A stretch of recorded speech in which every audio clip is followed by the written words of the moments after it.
A huge and bizarre spaceship hovered in the sky. The engineers, thinking it was the return of their own kind, gathered to welcome it, but when the spaceship's hatch slowly opened, a creature resembling an Earthling stood there.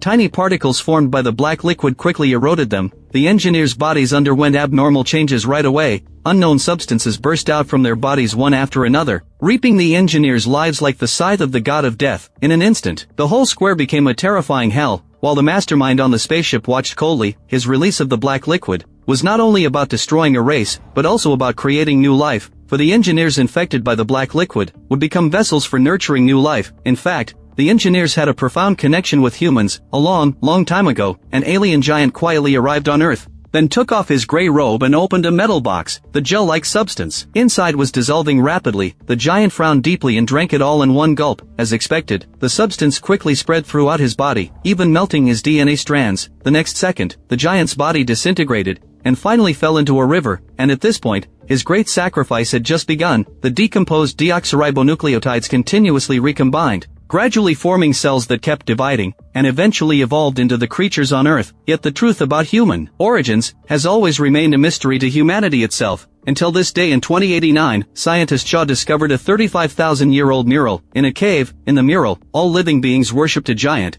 and the giant pointed to 6 planets. This was unexpectedly similar to the murals discovered earlier. What's astonishing is that scientists actually located these planets in the Milky Way through remote scanning, and one of them can even sustain life. The giant in the murals is most likely from that planet. All of this is tempting humans to go there in search of answers. So 5 years later, a spaceship carrying 17 crew members started an interstellar journey to explore the origin of humanity. Little did they know that this very journey would bring about the nightmare-like alien incident. This voyage was sponsored by entrepreneur Wayland, and his daughter Vickers and the android David would assist in the mission. On the surface, Wayland was interested in human origins, but in reality, he wanted to achieve immortality through the giants. At the start of the journey, all crew members got into cryogenic sleep pods. Only David lived on without any warmth. Even though he imitated human behavior, there was still no soul in his heart. He could do whatever he wanted during the voyage, but he must learn various ancient languages. This was preparation for communicating with the legendary giants, though he didn't know if it would be useful. After traveling at the speed of light for 2 years and 3 months, they finally reached the target galaxy. Vickers, the ship's commander, was automatically awakened. She then asked David to wake up the other crew members. The awakened Shaw was clearly not yet adjusted, while her boyfriend Charlie was very excited, for they were now on the verge of uncovering the truth. But Vickers said that if they saw a giant, they must report it immediately, and not have any contact with it. Charlie didn't understand how they could uncover the truth without making contact, but Vickers replied, "We are the sponsors, so you must obey us." Obviously, there was something fishy going on, but the two didn't have time to think about it, for the spaceship began to get into the planet's atmosphere. Yet everyone was disappointed as soon as they got into. Although the atmospheric composition here was similar to Earth's, the carbon dioxide content exceeded 3%, meaning that staying in such an environment for 2 minutes would be fatal, and the probability of finding life was almost zero. But when the spaceship passed through a canyon, Charlie suddenly made an exciting discovery. Dr. Holloway, why don't you take a seat? Right there. God does not build in straight lines. Starboard side, this valley. Captain, do you think you can put us down there? A row of domed buildings stood neatly at the end of a straight line. It seemed that this was the entrance to the truth they were seeking. Soon the spaceship landed smoothly. Everyone quickly put on their gear. Charlie teased David that he didn't need a spacesuit. David replied that he was designed to imitate all human habits. In fact, David didn't want to merely be like a human. He wanted to become a real, flesh and blood human being. As they were about to get into the building, Shaw had a bad premonition. When they approached, they realized that the seemingly small building was actually as huge as a mountain. The group then stepped at the foot of the ruins. The flat and smooth entrance was clearly man-made. This was sufficient proof that there had once been life here. But the interior of the building was pitch black. Jeff immediately took out a detector to map the internal structure. The Prometheus displayed a 3D map in real time. The group continued to explore deeper, and discovered a 100-meter deep small hole, both above their heads and beneath their feet. They didn't understand the purpose of this design, but suddenly, one of Charlie's actions made Shaw very anxious. he actually took off his helmet. 10 seconds later, Charlie cheered excitedly. It seemed that the creatures here had reduced the carbon dioxide content by altering the terrain. The air was even fresher than on Earth. The group, having made a discovery, continued forward, but the endless darkness ahead seemed to have no end, until David found a strange stone slab with an unknown gel-like substance on it. Finally, his diligent studies paid off. Under his operation, a mysterious beam of light and shadow appeared, then terrifying screams rang out from not far away. The next second, a group of giants suddenly rushed over, as if fleeing from something terrifying. When the light and shadow passed through their bodies, without causing any harm, Charlie realized that this might be an image left by the giants, so he urged the group to follow. But when the last giant, exhausted, was unluckily decapitated, the image disappeared along with him. The group came to their senses and approached cautiously. As expected, a dried-up corpse lay in front of the door. At this point, Jeff and Aaron were scared out of their wits. They left together, planning to go back to the spaceship. Little did they know that they would pay a heavy price for this decision. The remaining few continued their investigation. Through their equipment, they learned that the giant had died 2,000 years ago. At this point, Linda also got scared. She told David to stop deciphering the code, but before she could finish speaking, the stone door opened. The decapitated head was indeed inside. Next, a huge human-headed statue came into view. Its facial features were almost identical to humans. There were also mysterious patterns of long-legged, cone-headed creatures beside it. The ground was even covered with bizarre containers, yet the group didn't notice that their intrusion had caused changes in the environment here. The containers were continuously overflowing with pure black liquid. The murals on the walls were also melting rapidly. At the same time, a sandstorm with a speed of 200 kilometers per hour suddenly hit. The captain ordered an immediate evacuation. Shaw hurriedly packed up the giant's head and urged everyone to go back. But David secretly took a container when no one was looking. Unexpectedly, this action of his would lead the whole spaceship to its demise. After going back to the spaceship's laboratory, the scientists injected an electric current behind the giant's ear, trying to trick the brain nerves into thinking it was still alive. As the electric current continued to intensify, the head gradually showed signs of reaction. Then the giant opened his eyes, that had been closed for thousands of years. Everyone was astonished. But the next second, the giant showed a painful expression. Along with the continuously oozing black liquid, a stench spread. The head was immediately sent into a sealed cabin for full disinfection. But it was too late. The head exploded on the spot. Everyone was instantly disappointed. Though they had found the giant, the corpse couldn't speak. Nevertheless, Shaw didn't give up. She took the remaining samples of the giant and compared them with human DNA for analysis. The results shocked her greatly. The two DNAs were completely identical. In other words, these giants were indeed the creators of humans. But Shaw didn't understand what had killed them. Before she could announce this astonishing discovery, David began studying the deadly container alone. There were only 4 sealed vials of black liquid inside. He opened one vial without hesitation and poured out a drop to observe. To find out the effect of the black liquid, he made a bold decision. He found Charlie and asked how far he would go to seek the truth about human origins. How far would you go to get what you came all this way for? Your answers. What would you be willing to do?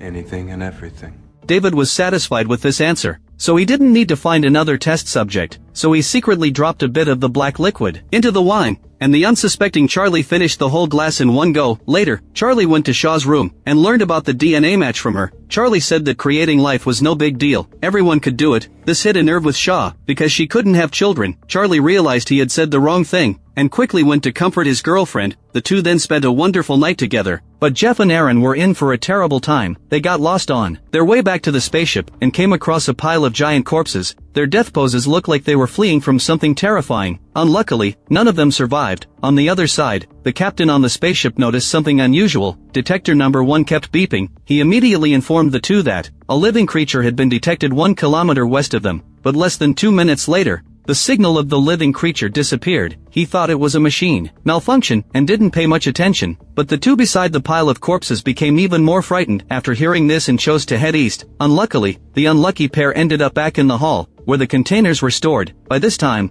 black liquid was oozing out of every container. Suddenly, something was swimming in the liquid. The next second, an unknown creature poked its head out. It was clearly a mutation of the worms that had been on the ground earlier. Unexpectedly, Aaron became even more excited, for discovering a new species on an alien planet would surely make him famous, so he approached slowly, but the creature in front of him grew a bit larger in the blink of an eye. Aaron continued to approach, reckless of danger. Suddenly, the creature transformed into a shape similar to Ultraman Tiga's transformation device, then bit down on Aaron's hand in one bite, and tightly coiled around his whole arm. Aaron frantically tried to break free, but the tiny monster was incredibly strong. What's more, it had a fierce temper. Jeff only touched it lightly, and it bit off Aaron's arm. Jeff quickly cut off the monster's head with a knife. Unexpectedly, its blood was highly corrosive and instantly melted his helmet. Jeff died as a result. Horrifyingly, the monster grew a new head in an instant, and then crawled into Aaron's spacesuit, and then into his helmet. But what was even more terrifying was that the monster crawled totally into his mouth. The captain soon noticed that the two had lost contact, so he informed the other crew members to join the search. Before departure, Charlie felt discomfort in his eyes. He pulled down his lower eyelid. A worm actually crawled out of his eye and then disappeared. Charlie was clearly terrified, but he didn't tell anyone, because he didn't want to delay the team's rescue mission. When they went back to the hall, they found that Aaron had stopped breathing, but there seemed to be something in his wide-open mouth. Just as everyone was trying to get a better look, I see a movement in his esophagus. before anyone could react, Charlie suddenly fell ill. His eyes turned bright red, and black veins appeared on his face. It seemed that the black liquid David had given him had already started to spread. The group had to go back immediately. Charlie was in immense pain, but the spaceship's door wouldn't open. 2 minutes later, Vickers emerged holding a flamethrower. Everyone persuaded Vickers that Charlie could be placed in the isolation cabin, but Vickers was firm in her stance. Everyone except Charlie could board the spaceship. At this point, Charlie stepped aside. I love you, baby. I love you. No! Do it.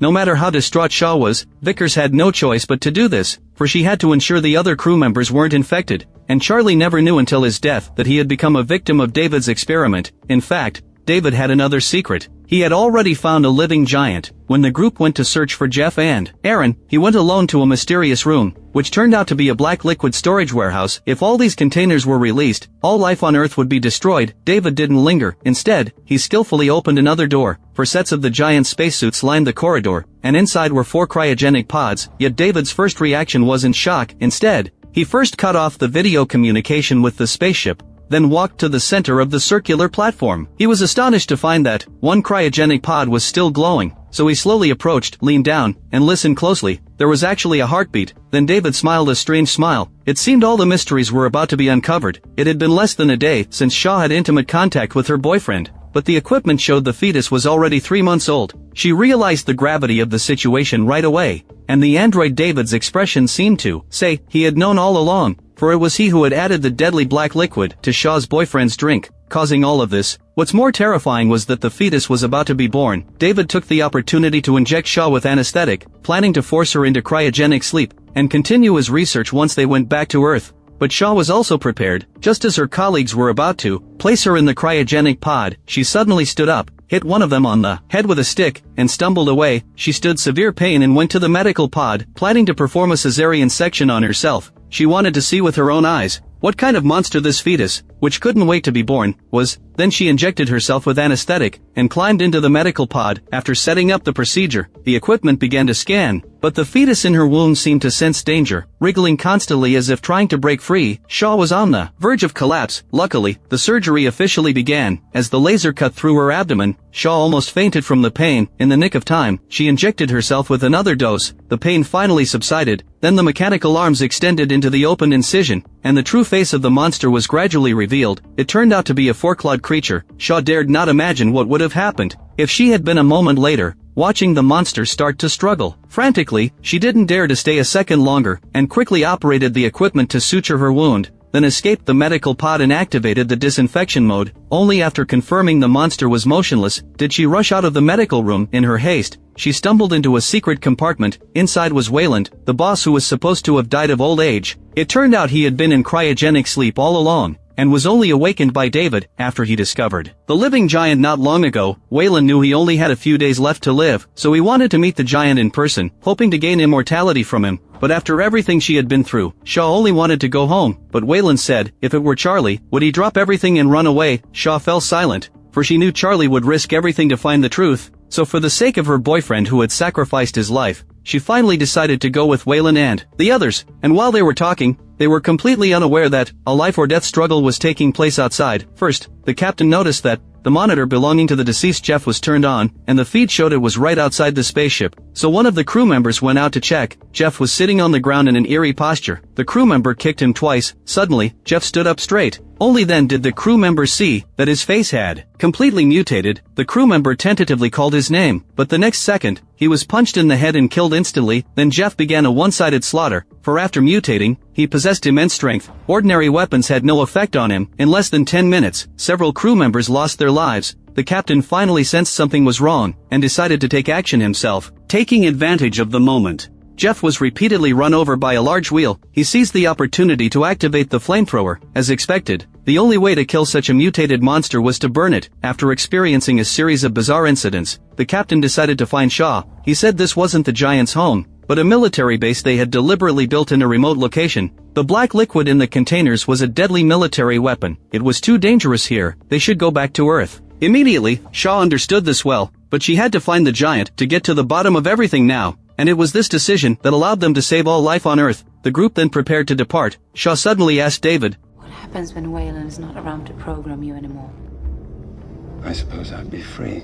Shaw never expected the always obedient android to have such thoughts. She wanted to ask him more, but Waylon's arrival cut the conversation short. The group then set off. David told Wayland he could take off his helmet, but Shaw said the air might carry the virus that had infected Charlie. Unexpectedly, David replied firmly, no. This aroused Shaw's suspicion, but there were more important things at hand. For tens of thousands of vials of black liquid were right in front of them. She quickly informed the captain. The captain also knew well the danger of the black liquid destroying everything, so he immediately pulled up the building's structural diagram. When the top was removed, the remaining part turned out to be a huge spaceship. Everyone was greatly shocked. On the other side, David led the four to the giant's cryogenic pod. As the rubber button was pressed, a video of the giant's final moments began to play. David stared obsessively at the creator, until the latter picked up a flute and played a few notes, unlocking the console. After a series of operations, a complete cosmic coordinate map appeared. Among all the planets, the giant selected Earth, where humans lived. Humans finally understood. 2,000 years ago, the giants had originally planned to bring the black liquid to Earth, to destroy the humans they had created with their own hands, but the black liquid accidentally leaked, resulting in the total annihilation of the giants, and the spaceship had remained here ever since. But Shaw didn't understand why there was still a sole survivor, because this giant had entered the cryogenic pod at the very start of the plan, narrowly escaping death. Then David imitated the giant and played the flute. After some manipulations, the cryogenic pod lit up as expected. When he skillfully deciphered the code, the cryogenic pod opened automatically. The group stepped forward curiously. The sleeping creator was indeed still alive. When the giant in the cryogenic pod was awakened, the first thing he did upon waking was to cough violently. Obviously, he wasn't accustomed to the shock of cryogenic freezing. But Shaw didn't give the giant time to recover. She shouted, questioning why the giant had created humans only to attack them with the black liquid. The giant frowned deeply, clearly not understanding English. Wayland immediately instructed David to ask about the secret of immortality. David had studied various ancient languages diligently, so communication was seamless, but the giant didn't respond. Instead, he turned his head and glanced at Wayland,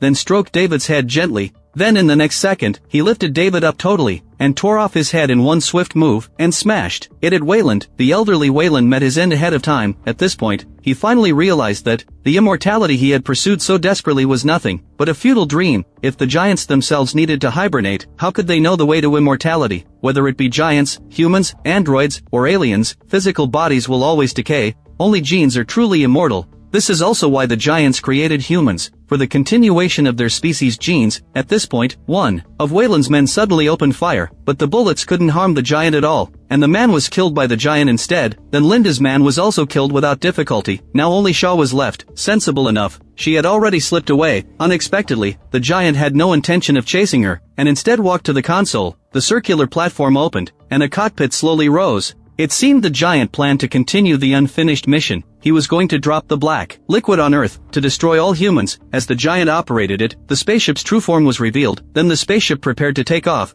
The impact threw Shaw outside. At the same time, she noticed the ground beneath her was splitting open. It turned out the giant spaceship was activating. She quickly informed the captain, If you don't stop it, it won't be your home to go back to.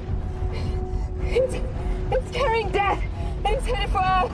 Vickers ignored her, and instead urged the captain to go back to Earth. But after careful consideration, the captain made what he thought was the right choice. He was determined to stop the giant spaceship by any means necessary, but the Prometheus was merely a research vessel, with no combat capabilities, so he decided to use the ship itself as a weapon. Then he ordered the others to escape through the life pods. Unexpectedly, the two co-pilots insisted on staying with him until the end. After ejecting the survival pods and lifeboats, The three piloted the Prometheus into the air. By then, the giant spaceship had already taken off. The Prometheus could only chase at full speed. Just as they were about to collide, the three let go of the controls together. With a deafening explosion, the Prometheus disintegrated into countless pieces on the spot. While the giant spaceship seemed unscathed, it also plummeted straight down. As the spaceship was about to crash down, Shaw and Vickers finally started running for their lives, but the spaceship chased closely behind them. Suddenly, Shaw stumbled, and surprisingly, this allowed her to narrowly escape death. But Vickers wasn't so lucky. The rolling spaceship finally came to a halt. Just as Shaw breathed a sigh of relief, the spaceship fell over again. But Shaw had nowhere to run, forced to watch as the spaceship crushed toward her. Luckily, a rock behind her saved her life. But the crisis was far from over. Her helmet was damaged, and she only had 2 minutes of oxygen left. Shaw hurried to the survival pod to replenish oxygen. Suddenly, she heard movement inside and picked up an axe. To investigate, unexpectedly, the monster she had given birth to was not only alive, but had grown several times larger in just 2 days. Just as Shaw was at a loss, David, who was still alive, sent a communication. You need to get out immediately. He's coming for you. Who's coming?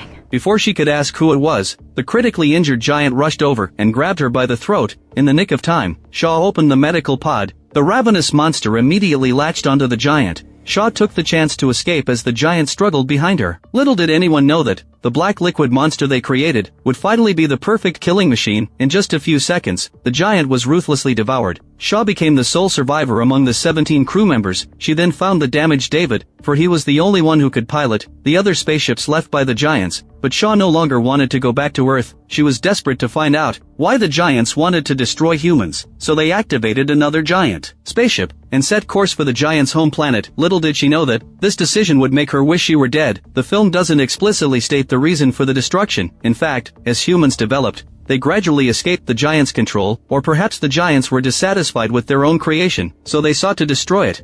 After they left, everyone thought there would be no life left on this planet, but the devoured giant suddenly twitched. The next second, something burst out of its chest, and this was the legendary ancestor of the aliens, the Deacon. On the other side, Shaw and David soon reached the giants' home planet. As the spaceship slowly got into the spaceport, the unsuspecting giants thought it was the return of their envoys, never imagining that what they were welcoming would be a living hell. Tens of thousands of vials of black liquid poured down, dissolving as they fell through the air. Realizing something was wrong, the giants scattered and fled for their lives. But how could they escape? The black liquid surged like a tide, bringing inevitable doom, invading the planet as swiftly as locusts, leaving no survivors in their wake. Soon, the planet was lifeless. Who would have thought that such a highly intelligent species would reap what they sowed? Finally destroyed by the very weapon they created. But the story doesn't end here. 50 years later, humans go back to the giants' planet once again, and the horror story is about to repeat itself. As a prequel to the Alien franchise, Prometheus breaks out of the purely horror thriller mold, using an epic cosmic narrative to explore the ultimate question of human origins and constructing an unknown deep space stage with cutting-edge audio-visual technology, yet leaves room for debate in terms of narrative logic and pacing, establishing itself as a sci-fi masterpiece with both depth and flaws. What shocks the audience most about the film isn't the horror of alien creatures, but the philosophical contemplation running through it. The expedition team boards the Prometheus and journeys to a distant planet, solely to find the engineers who created humanity, seeking answers to the ultimate question of where we come from. From the opening scene where an engineer sacrifices himself to nurture life, to humans facing the cold indifference of their creators, and David's self-reflection on his identity as a created being, these escalating inquiries elevate the sci-fi story beyond mere entertainment. This exploration of life's origins, the creator's intentions, and the meaning of existence endows the film with profound ideological depth, leaving the audience in contemplation beyond the thrills. The film creates several memorable characters: Shaw's unwavering faith and dedication to the truth, David's alternative exploration of the meaning of life as an artificial intelligence, Wayland's obsessive pursuit of immortality. Each character embodies distinct thematic metaphors, especially David, who obeys human orders while harboring hidden self-awareness. His cold exterior conceals curiosity and rebellion toward his creators,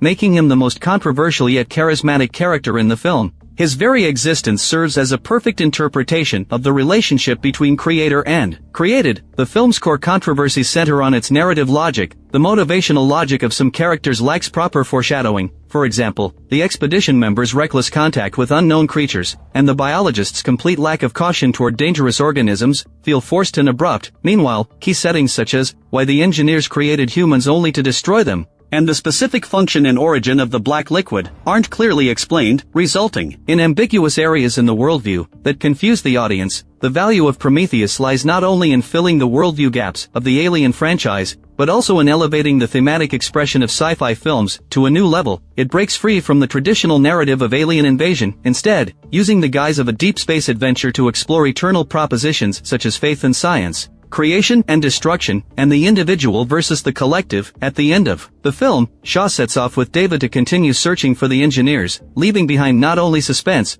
but also an affirmation of the act of questioning itself. Perhaps the meaning of humanity lies in the unceasing exploration of the unknown. Despite its narrative flaws and pacing issues, Prometheus remains a very ambitious and profound sci-fi work. It satisfies the audience's sensory expectations with stunning visual spectacles and provokes reflections on the essence of life through profound philosophical contemplation, establishing itself as the most unique entry in the Alien franchise. For audiences who appreciate hard sci-fi and in-depth themes, this controversial work is still worthy of repeated viewing.